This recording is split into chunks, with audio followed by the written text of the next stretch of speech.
నూలు నూలులో శతాబ్దాల గౌరవం, పట్టు పరంపరకు ప్రతీక, సంప్రదాయానికి శాశ్వత చిరునామా సఖీ.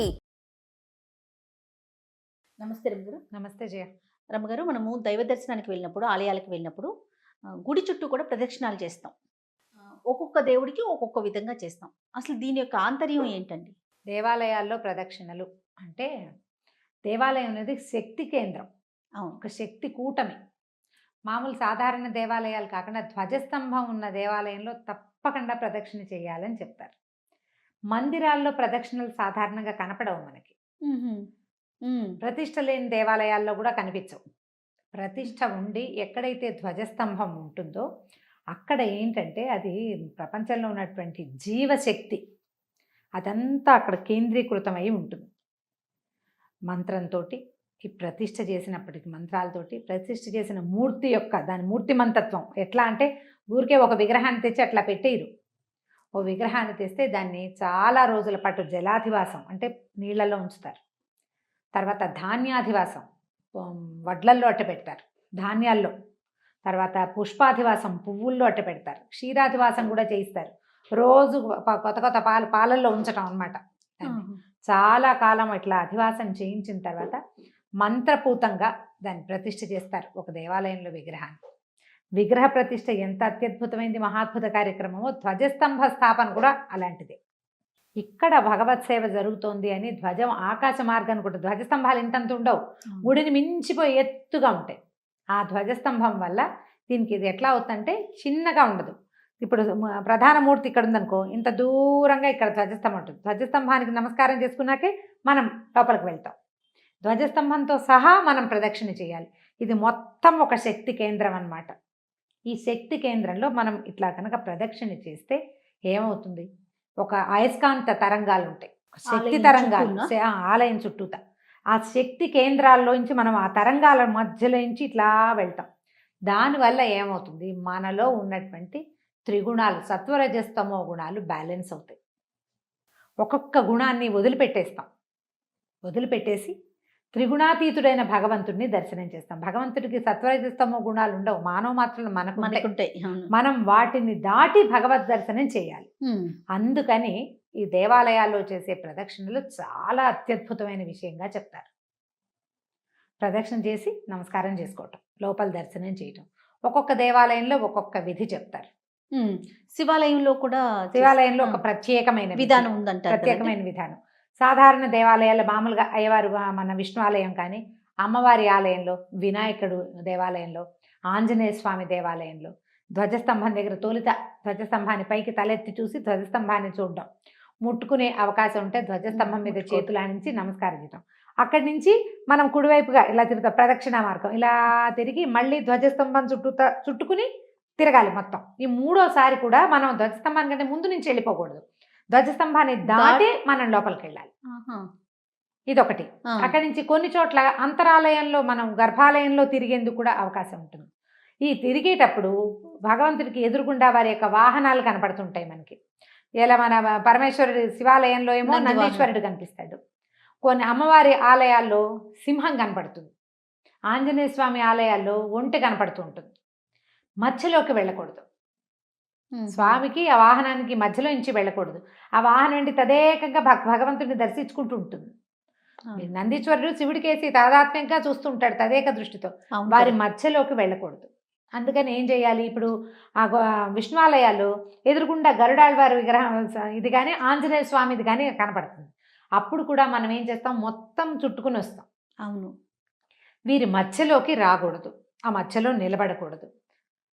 మనం స్వామికి ఎదురుగుండా నిలబడితే మన వెనకాల ఆంజనేయ స్వామి మన వీపు చూడకూడదు. అందుకని పక్కకి తిరిగి కూర్చుంటాం. దేవాలయాల్లో గమనించండి, సైడ్కి ఇట్లా ఇలా నిలబడతాం.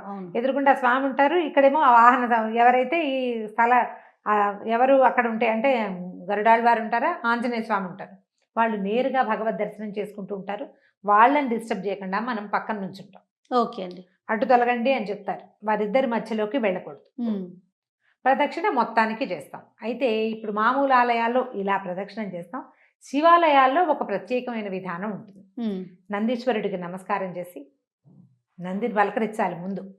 అప్పుడు స్వామిని లింగస్వరూపం స్వామివారిని దర్శనం చేసి అప్పుడు ప్రదక్షిణ మొదలు పెట్టాలి. దర్శనం అంతరాలయ ప్రవేశం చేయకర్ల, నందీశ్వరుని మీద నుంచే మనం ఇట్లా చూస్తాం కదా. అవునవును. నందీశ్వరుని ఆయన వెనకాల భాగాన్ని ముట్టుకుంటూ కుడి చేతితోటి శృంగాల మీద అది ఆయన 2 కొమ్మల మీద వేళ్ళుంచి కొమ్ముల మధ్యలో ఏంటంటే నంది స్వామి. ఎలా చూస్తున్నాడో అట్లా మనం చూస్తామన్నమాట. అవును అవును. నందీశ్వరుడు తన కొమ్ముల మధ్య కింద ఉన్నాయి కళ్ళు, మనం ఆ కొమ్ముల మధ్యలో నుంచి చూస్తాం. దర్శనం అయిన తర్వాత అప్పుడు ప్రదక్షిణ మొదలు పెట్టాలి. అది ఎట్లా వెళ్తాము, ఒక రౌండ్ సగమే వెళ్ళేది, వెనక భాగాన్ని దాటి మళ్ళీ అవతల వైపుకి ఎడం వైపుకి తిరగంగానే అక్కడ సోమసూత్రం అని ఉంటుంది. సోమసూత్రం అంటే గుడి లోపల చేసేటువంటి అభిషేక తీర్థము బయటికి వెళ్ళే మార్గం. అవును. దాన్ని దాటకూడదు. అది చండీశ్వర క్షేత్రం. చండీశ్వరుడు ఉంటాడు. ప్రమథగణాలు ఆ సోమసూత్రం దగ్గర కూర్చుని ఉంటాయి. వాళ్ళని దాటి ప్రదక్షిణ చేయకూడదు కాబట్టి సోమసూత్రం దాకా వెళ్ళి వెనక్కి వచ్చేసేయాలి మళ్ళీ. ఇంకా ఏ గుడిలోనూ ఇట్లా వెనక్కి వచ్చే పద్ధతి ఉండదు, ఒక్క శివాలయంలోనే ఉంటుంది. అట్లా ఎన్ని ఎన్ని ప్రదక్షిణలు చేయాలి రమ్మగారు? 3 చేయొచ్చు, నువ్వు 1 చేయొచ్చు. నువ్వు వెనక్కి తిరిగి మళ్ళీ నందీశ్వరుడి దగ్గరకు వచ్చి నమస్కారం చేసుకుంటే ఒక ప్రదక్షిణ పూర్తయినట్టు. మళ్ళీ అట్లా నువ్వు 3 సార్లు చేయదలుచుకుంటే 3 సార్లు అలాగే అందాక వెళ్ళటము ఎంతో ఉండదు. అవును కదా. కాస్త ఇట్లా తిరిగిపోకుండా అక్కడి నుంచి వెనక్కి తిరిగి వచ్చేస్తాం. అది అప్రదక్షిణం అవుతుందని భావించక్కర్లేదు. శివాలయంలో ఆ విధానం ఉండదు. మిగిలిన అన్ని దేవాలయాల్లోనూ మనం సంపూర్ణంగా తిరుగుతాం. సంపూర్ణంగా ధ్వజస్తంభంతో సహా వాహనం కానీ, స్వామివారికి ఎదురుగుండా ఉన్నటువంటి క్షేత్రపాలక స్వామి కానీ, ఆయనకి ఎదురుగుండా గరుత్మంతుడు ఉంటాడా లేకపోతే ఆంజనేయ స్వామి ఉంటాడో వారిని దాటుకుని తిరిగి వస్తాం. వాళ్ళు కూడా లోపలే ఉంటారు. ఇట్లా మనం ప్రదక్షిణ చేసేటప్పుడు ఇతరులతో మాట్లాడడం కానీ పరిగెత్తడం కానీ గబగబా చేసేయకూడదు.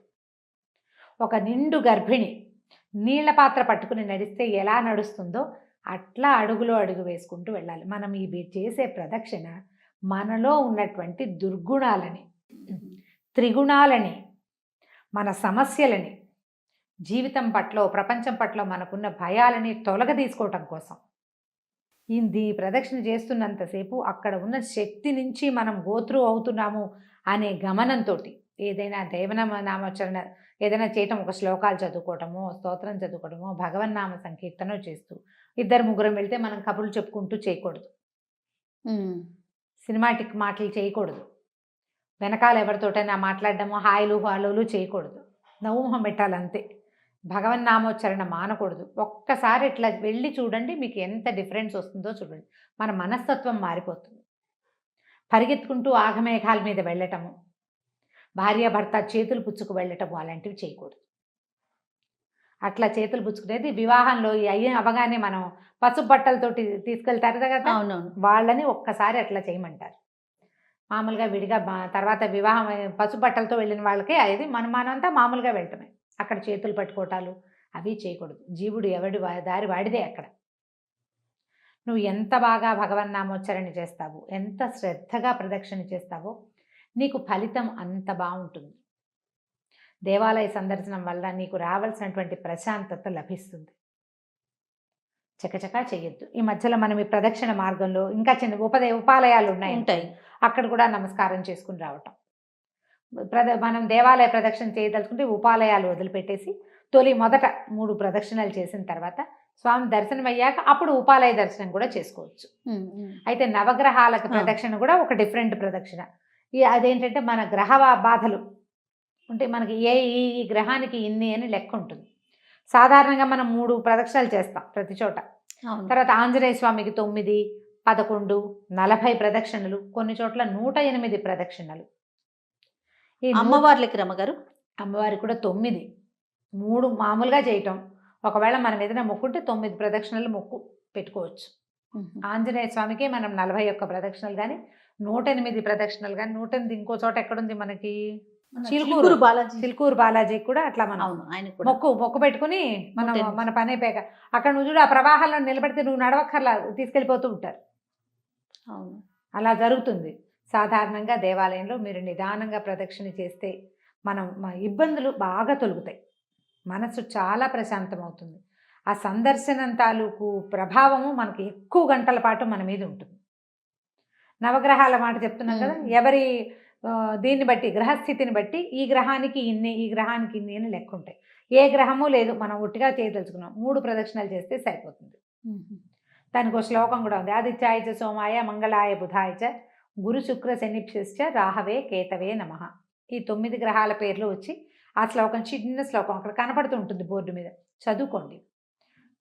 ఒక 3 ప్రదక్షిణలు చేసి ఓ నమస్కారం చేసేసుకోవచ్చు. దానికి ఇబ్బంది నవగ్రహాల లేదు. చుట్టూ తిరిగేటప్పుడు ఒకరికొకరు తగలకూడదని అలా వింటుంటాం కదండి. అవును, అలా అంటారు. అవి ఒక్కొక్క దేవాలయంలో ఒక్కొక్క విధానం ఉంటుంది, ప్రాంతంలో కూడా అలా చెప్పబడతాయి. అయితే మామూలుగా మనం ఇంట్లో పూజ చేసుకునేటప్పుడు కూడా పూజాంతంలో మనం ఏం చేస్తాము, ఆత్మ ప్రదక్షిణ నమస్కారాలు సమర్పిస్తాం. ఇళ్లలో ఉంటాయి మనకి. అవునవును. సత్యనారాయణ వ్రతాలు అప్పుడు చెప్తారు, యాని అవును. కానిచ పాపాని జన్మాంతర కృతానిచ తాని తాని ప్రణశ్యంతి ప్రదక్షిణ పదే పదే అని. పదే పదే ప్రదక్షిణం చేయటం వల్ల ఏవైతే మనం జన్మాంతరంలో చేసిన పాపాలు ఉన్నాయో అవి నశించిపోతాయి. ఇలా దేవాలయం చుట్టూతా ప్రదక్షిణ చేసేటప్పుడు కూడా మనం ఆ శ్లోకాన్ని తలుచుకోవచ్చు. ఆత్మ ప్రదక్షిణ నమస్కారాలు భగవంతుడికి సమర్పిస్తాం. ఈ చేసే ప్రదక్షిణలు దేవాలయంలో కూడా మన జన్మాంతరాల్లో ఉన్నటువంటి ఎన్నో పాపాలని ఇవి తొలగదీస్తాయి. అవి తొలగించుకునేటప్పుడు మనలో నుంచి నెగిటివిటీ బయటికి పోయేటప్పుడు మనం ఎంత శ్రద్ధగా ఉండాలి. ఆ శ్రద్ధగా గనక ప్రదక్షిణ చేస్తే మీరు 3 చేసినా అత్యద్భుతమైన ఫలితం లభిస్తుంది. శ్రద్ధ ముఖ్యం. శ్రద్ధ చాలా ముఖ్యం. దాంతోపాటు దైవనామం ఏదైనా నామస్మరణ చేసుకోవటం.